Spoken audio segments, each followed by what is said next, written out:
Pemerintah Kota Palembang melalui Dinas Pengendalian Penduduk dan Keluarga Berencana Kota Palembang atau DPPKB menggelar pembukaan pertemuan tim kelompok kerja operasional dan kader bina ketahanan keluarga tahun 2018 di Gedung CIPA Jalan Kirangga Wirasantika, Kelurahan 30 Palembang. Kegiatan yang dibuka Kepala Dinas DPPKB Dewi Isna ini dihadiri sekitar 250 kader bina ketahanan keluarga yang berasal dari berbagai wilayah Kota Palembang.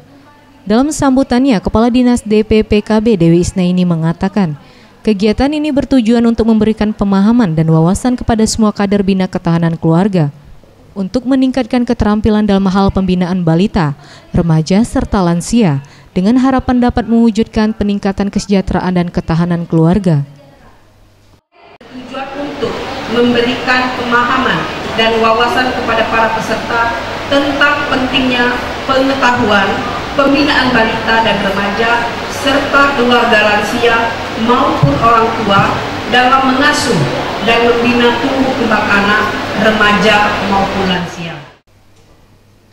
Ia menambahkan, kegiatan ini juga sejalan dengan pasal 48 ayat 1 Undang-Undang Nomor 52 Tahun 2009 tentang perkembangan kependudukan dan pembangunan keluarga, yang diharapkan semua keluarga di Palembang dapat menjadi keluarga bahagia. Tim Liputan Sriwijaya TV.